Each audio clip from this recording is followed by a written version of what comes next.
Welcome to episode 4 of the Let's Get Down to Business podcast. I'm your host today, Charlotte Newman, and today I want to chat to you about how to best keep your accounting records right from the beginning, and also touch on how important cash flow is to your business's success. So to help with this, I'm joined today by Emma White, a partner at A4G LLP. Hi Emma, how are you? Hi Charlotte, thanks for having me. I'm well, thanks.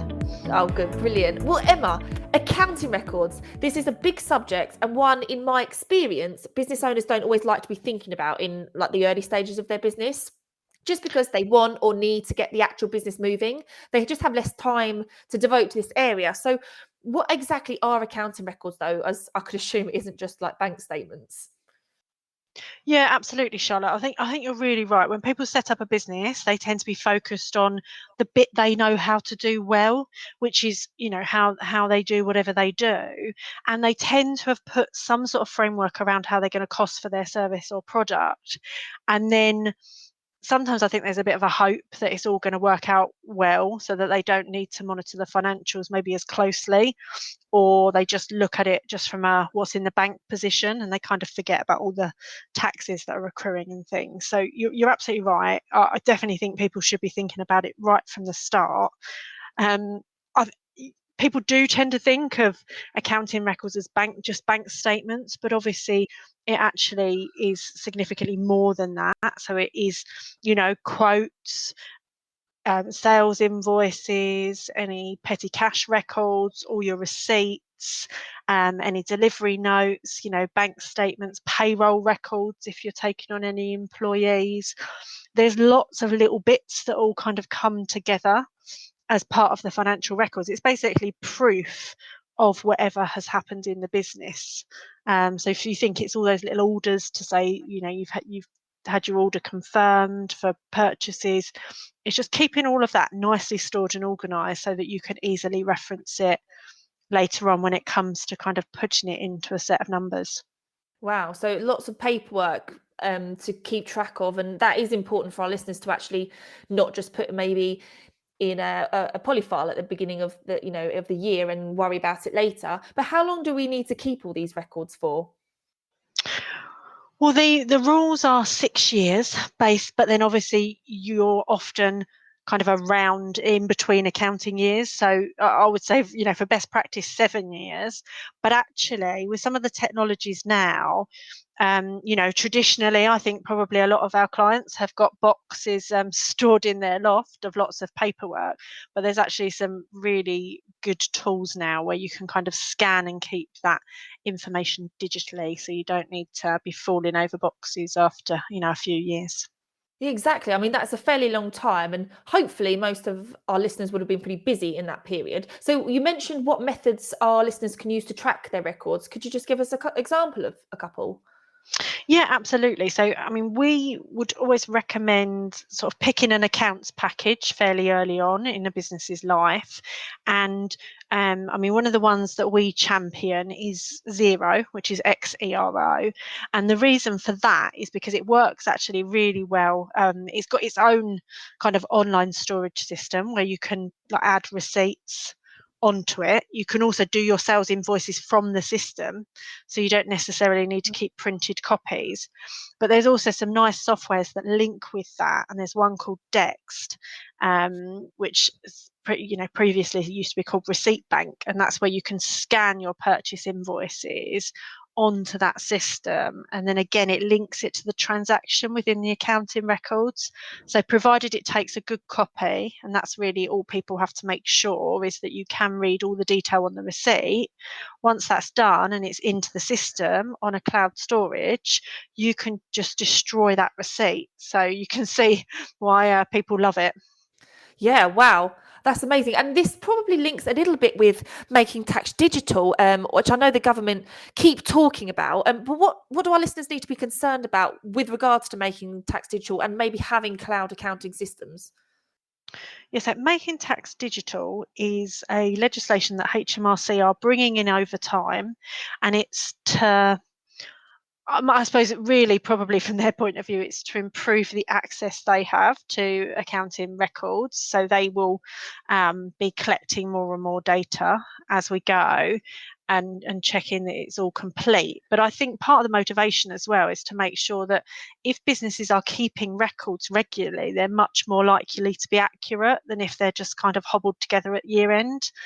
So, HMRC are kind of recognising that actually to run a business properly, you should be doing more regular records. So part of MTD, Making Tax Digital, will be for businesses to eventually be working towards submitting quarterly accounts to the Inland Revenue, which is that's quite a significant shift, because at the moment we only do it annually, and what they're talking about is for non-VAT registered businesses, you would do quarterly submissions plus a year-end kind of sign-off. And then for VAT registered businesses, you would do a submission for each of your quarters for your VAT return, each of your quarters for your accounts, and a year-end sign-off.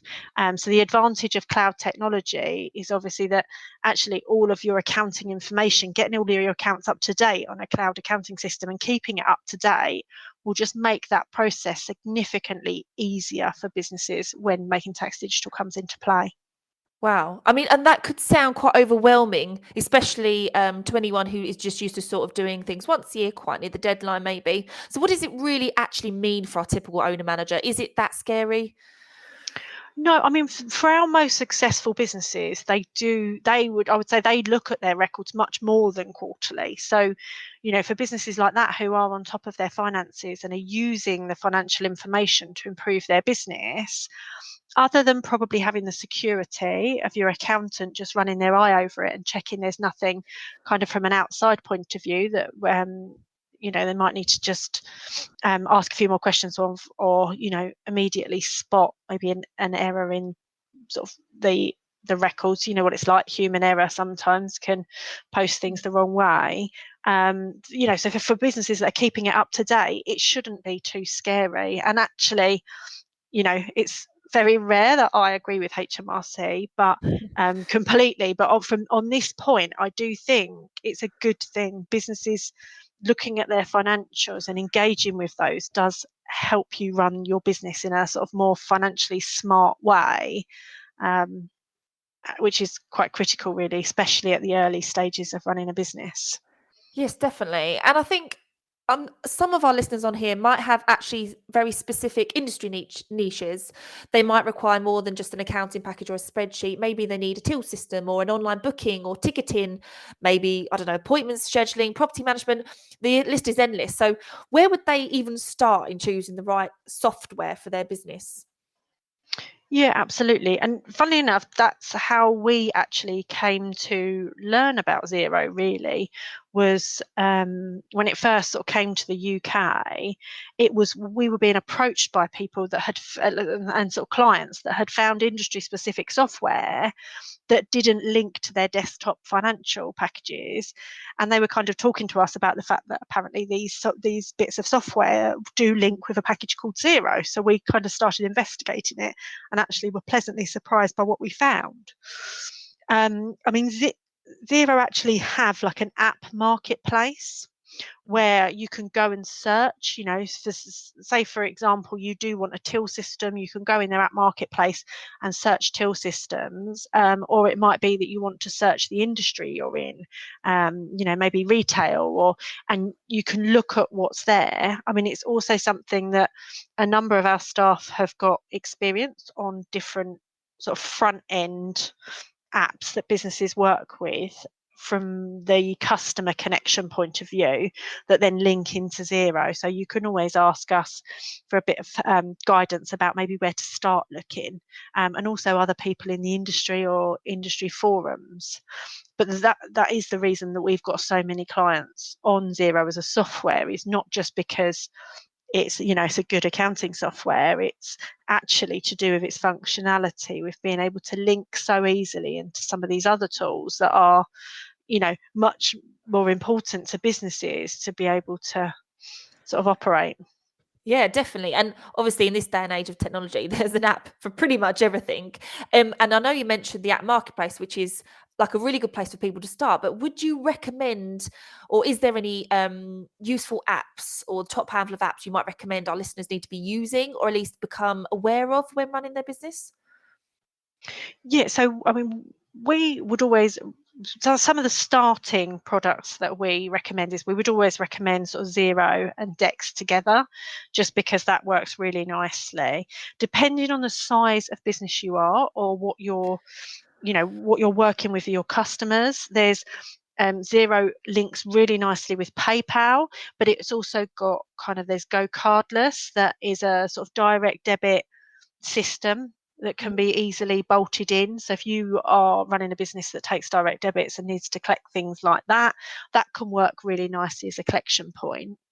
There's also multi-level approval systems. So we use, for our business, Approval Max.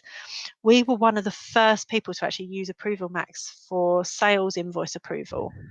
So it's actually designed as a purchase invoice approval system, where it just avoids those bits of paper being passed around an office for, I'm going to approve it, then maybe it needs to come to you to approve before, Malcolm approves it in the end. So rather than me popping a bit of paperwork on your desk, wait until you've got a chance to approve it, it sets that up, but all via an app on your phone.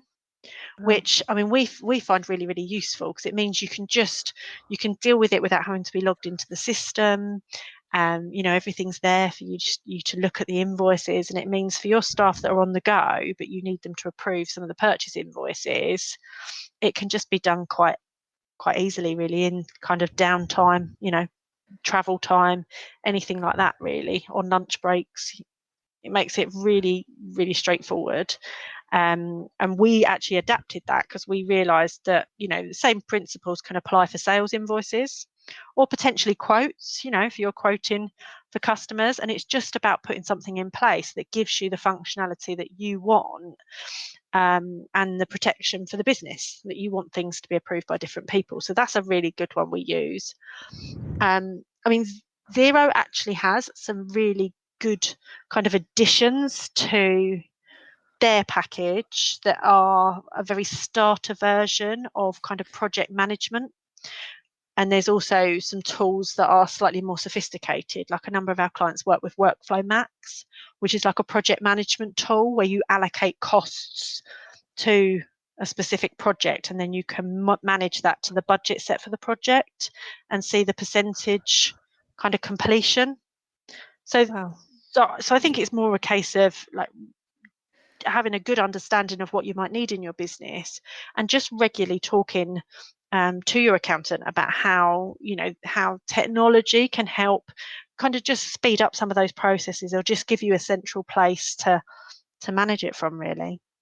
Yeah, definitely. And I think in terms of like accessing this data, a lot of people have a smartphone. What sort of other IT equipment do our listeners need, or is that enough?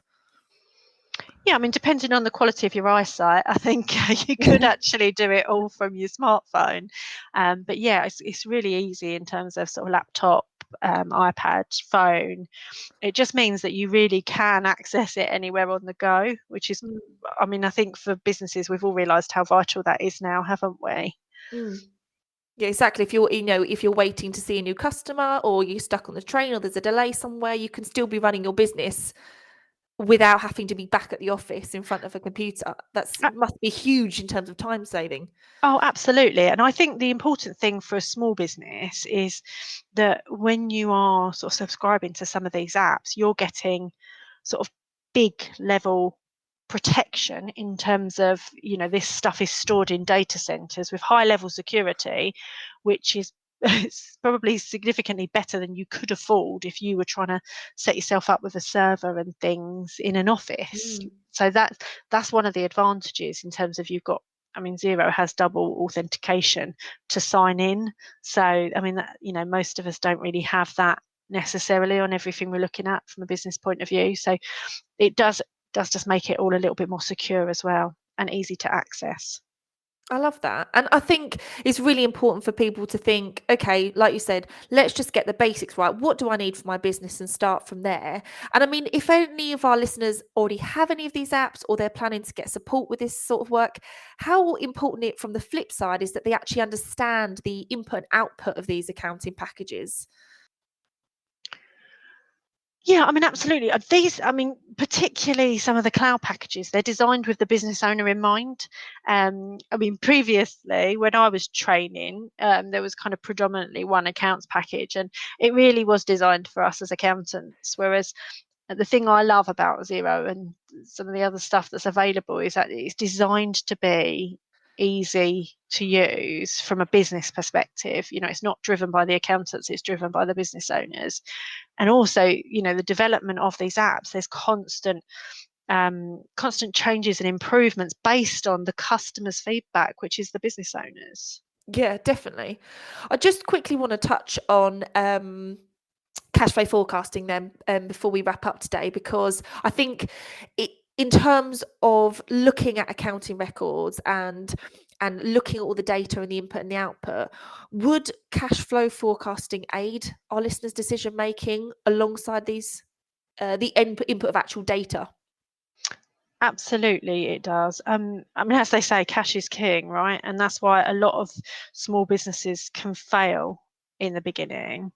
And, you know, keeping an eye on cash is really, really important, but also knowing what's accruing in terms of tax liabilities. So, I mean, it is vital. There's some really good, I say tools available, but really what I would say is you need a robust credit control system and process kind of chain as part of the decisions that you make as a business owner. So I think quite often you can assume everyone's going to pay nicely because we're all nice people, and you know, 9 out of 10 times that's absolutely the case.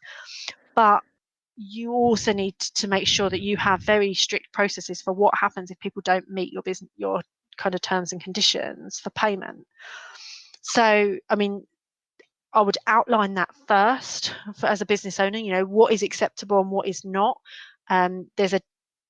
We would kind of recommend a different level of chasing based on, you know, how long things have been outstanding for. And there are actually some apps that you can put that kind of framework into once you've got it established that will do some of the polite chasing for you. So there's an app called Fluidly, which I love, which is debtor management and cash flow sort of combined. Now, the reason I love it is because it uses your data in Zero to forecast cash flow, but also you can set up to say, right, 3 days before that invoice is due, could we just send a copy of the invoice with a nice little worded email? You design the email, you know, please, Mr. Customer, just remember that this is due for payment on this day. I'd appreciate it if it was in your payment run. So it's a nice little prompt before it's due for the customer to make sure it's in, you know, it's going to be paid. Then you can set it up to say so many days after, right, okay, please be aware that you've passed the payment date. Here's a copy of the invoice again. We'd appreciate prompt payment. And then that sort of chasing can escalate. But the reason I like the idea of it being done by an app is more because as a business owner, you are busy. And this ensures that it's not a case of, oh, I'm going to chase them 15 days after it's due, or, oh dear, I forgot it's 30 days. You know, this happens bang on what you've said you want to happen. You know, 10 days after it's overdue, another reminder goes out, and that will happen unless you stop the software from doing that. So it just keeps up those polite, persistent chases and frees you up to work on the harder stuff that you might need a conversation about. And that feeds into the cash flow element of it. So the forecast is based on the patterns that your customers pay. So maybe customer A pays on 30 days because they're behaving good as gold. That will push it through to your cash flow that customer pays on 30 days. If a customer B pays on 45 days or 60 days, it will put it in the forecast at their average payment days. Now, the reason that's useful is, you know, back in the day, we used to do cash flow forecasting on Excel spreadsheets. We had to make an assumption based on the average of days paid. So you just say, oh, on average, everyone pays at 45 days. Whereas this is actually based on true information. And you can see how it's impacting your cash flow. The same way it would have the same input from the purchases side. So how quickly you pay your invoices would be fed through onto the cash flow. Now, say customer A rings you and says, oh, actually, I'm really sorry, can't pay on 30 days, but I am going to pay you next Friday. You can set it in the system to say, all right, next Friday. That will then remind you next Friday, has customer A paid, and gives you a nice little to-do list to chase Yeah. your debtors in order of priority. So I love the fact that the debtor chasing kind of feeds into the cash flow, because actually how well you do your debtor chasing has a significant impact on cash flow. So it's quite nice to see the impact of the two and it all be in one place. So it just gives you an example of how some of these things can be quite easy to set up, and they just mean that things happen consistently. I think that's the hardest part of running a business, is sort of consistently making time for finance. 100%, and I agree. And I think when when owner managers are starting out the business, they are literally trying to get the work off the ground, get business in. And I think either people might shy away from this side of things, or some business owners will be really good. They're like, well, I'm going to get paid, and that's the end of that. But obviously, in our experience, we find that people, maybe say yes to quite a lot of things, and then they forget the other end of it, and before long, it doesn't take many jobs to have not been paid in full before you're in trouble. Do you have any quick tips or tools on how our listeners could quickly assess cash flow? Yeah, so we've got a 5-minute cash flow tool, which is really useful, especially if done kind of at the end of every month. It assesses what's in the bank account at the moment, what kind of lending facilities you have in terms of overdraft or finance drawdowns you can take. And then it assesses the things coming up for payment. So that might be your regular VAT bill. And so say your VAT bill is £10,000 every quarter. If you're 2 months into a quarter, it would say, right, take 2/3 of the 10,000 and you ought to have that set aside. So it would take off the things that you should have set aside. Now, that's not to create panic, because many new businesses do kind of trade on some of their tax money, and it's to give you an indicator of, one, your cash flow patterns, but two, if that is getting worse whilst we're getting closer to tax payment deadlines and things. So it gives you a snapshot of, don't assume that the money in the bank is yours. Yeah. You've got to take into account some of these other factors. So that you can get that off our website. So that's really handy, just as a little tool. Yeah, definitely. Well, thank you for sharing that one with us, Emma. Is there any last final tidbits you can share with our listeners on keeping accounting records? Maybe just a bit of practical advice on how they can start. If they're very brand new, or maybe they're a few months in and they feel like they're in a muddle. We don't want anyone to feel stressed about this subject, because it's something that actually can be easily fixed with the right. Just got to put a few hours aside, sit down and get a system in place. So have you got any practical advice about how they might be able to do that if they are feeling a bit overwhelmed by all the paperwork or potential record keeping? Yeah, absolutely. I mean, if you've not got a system in place already, do talk to an accountant about getting one set up. Some of these systems, you can easily upload your bank activity from a certain date, along with kind of put scanned copies of the invoices in the system. So it's quite easy to get you up to date. But you've got to kind of make that first step and speak to someone about getting that set up. The other thing I would say is that quite a lot of businesses don't necessarily worry about how costs are categorized. Now, there are 3 types of costs. There are cost of sales, which form part of a kind of direct costs relating to sales. So that might be products you buy, it might be postage, it might be certain staff's wages. If they can be allocated to the sale. There's also then direct costs, and that might be things like a machine hire. Right, I can hire that machine, but it can do 5 or 6 different jobs, and then I need to hire another one.